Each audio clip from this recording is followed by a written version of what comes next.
Odisha civil services 2024 result प्रकाशित होईछि। परीक्षार्थी मध्य 200 कृतकार्य होइछन्ति। कृतकार्य होइथिबा परीक्षार्थी मध्य 78 जन केवल महिला रहिछन्ति। बुबुन साहू टप्पर होइछन्ति। द्वितीय स्थान रे रहिछन्ति शोभना महांती एवं तृतीय स्थान रे जितमित्र साहू। चतुर्थ रे कनक जैन, पंचम रे संग्राम प्रधान, षष्ठ रे अमन गोयल, सप्तम रे शांतनु कुमार सतपथी, अष्टम रे नितेश कुमार बारिक, नवम रे शीतल पात्र और दशम स्थान रे इतिश्री जेनार कृतकार्य होइछन्ति। चलित वर्ष जनवरी 31 रु फेब्रुआरी 10 मध्य अनुष्ठित होइतिबा मुख्य लिखित परीक्षा मेन एग्जाम एवं मे 14 रु मे 20 मध्य होइतिबा व्यक्तित्व परीक्षा आधार रे एही योग्यता तालिका प्रस्तुत करा जायछि। चलित वर्ष समस्त 200 जाक पदवी पूरण होइछि। यूआर, एससीबीसी, एससी एवं एसटी वर्ग में कौन सीट खाली पड़ी नाही। एथरर सबुठु बड़ विशेषत्व हेउछि संरक्षित सीमा को पछरे पकाई 78 जन महिला प्रार्थी एही सफलता सूची रे स्थान पाइछन्ति। जोनाल हेड विभूति साहू जोड़ी अधिक सूचना तांको नहीं जिबा। विभूति जो भली भाव में ओएस रिजल्ट को अपेक्षा रही ओएस रिजल्ट प्रकाशित होईछि एवं जेमती आमे देखुचे 78 जन महिला प्रार्थी कृतकार्य होइछन्ति। माने निहाती ये गोटे गुरुत्वपूर्ण कथा होउछि जे किभଳି भाव में माने जो लक्ष्य रही थाए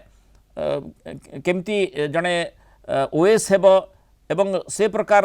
सुजोग ताकू मिलिबो। ये ओएस रिजल्ट प्रकाश पाइबा परे एई तालिकारु से कथाटी ही स्पष्ट होउछि। निश्चित रूपे मोनाल आपण देखंतु 200 टी पदवी पई परीक्षा हेथिला एवं ओडिशा लोकसेवा आयोग 200 जनकर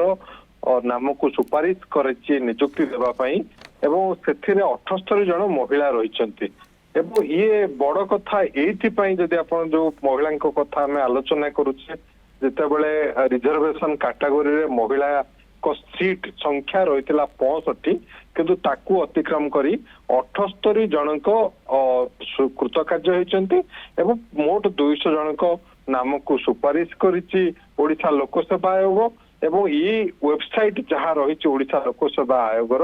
से वेबसाइट रे उपलब्ध होउछि समस्त सुपारिश हेथिबा 200 जनक नाम जो थे कि बुबुन साहू टप्पर हिचंती एवं द्वितीय रे रहिचंती शोभना महांती, जितमित्र साहू तृतीय रे, कनक जैन चतुर्थ रे, संग्राम प्रधान पंचम स्थान अधिकार करछंती। ओडिशा लोकसेवा आयोग द्वारा परिचालित ओसीएस सिविल परीक्षा 2024 रो रिजल्ट प्रकाशित हेछि एवं 200 टी पदवी थिबा बेले 200 जनक नाम को सुपारिश करा जायछि ओडिशा लोकसेवा आयोग पक्षरु राज्य सरकार को एवं राज्य सरकार खूब शीघ्र मान को नियुक्ति देवे एवं मुख्य परीक्षा पर 385 जन कृतकार्य होइतिले एवं से 385 जनकर दस्तावेज जांच एवं साक्षात्कार परीक्षा मे 14 रु मे 20 तारिख पर्यंत ओपीएससी रो मुख्य कार्यालय रे चलथिला एवं शेषरे आज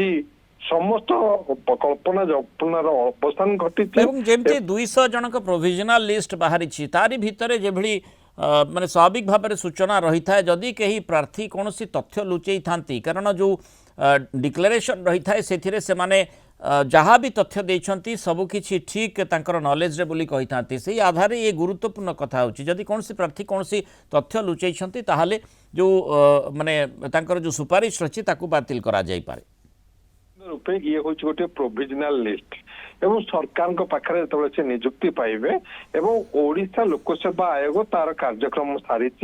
साक्षात्कार नहीं दस्तावेज जांच करिछि तापरे नाम सुपारिश करिछि जो 200 जन रही 78 जन महिला मध्य सामिल अछंती एवं एबे राज्य सरकार काम होछि जी डिपार्टमेंट तांकर वेरिफिकेशन पुणी थे करेंगे तांको नियुक्ति देबे नियुक्ति पर तांको ट्रेनिंग दिया जिवो विभिन्न विभाग को तांको पठा जिवो एवं सेठी ट्रेनिंग नेला पर तापरे फील्ड के ओलेबे बा तांकर ओएस ऑफिसर भाबरे से कोनोसी एबीडीओ बीडीओ एडिशनल तहसीलदार एभली बा बीडीओ भाबरे योगदान करिके तांकर कैरियर आरंभ करिवे एवं समस्तंकर आस्था थाए जे किमिति सिविल सर्विस के आमे पाइबा तेणु ओडिशा माने लोकसभा ओडिशार जो माने सिविल सर्वेंट हिसाब रे हो बा विशेषकर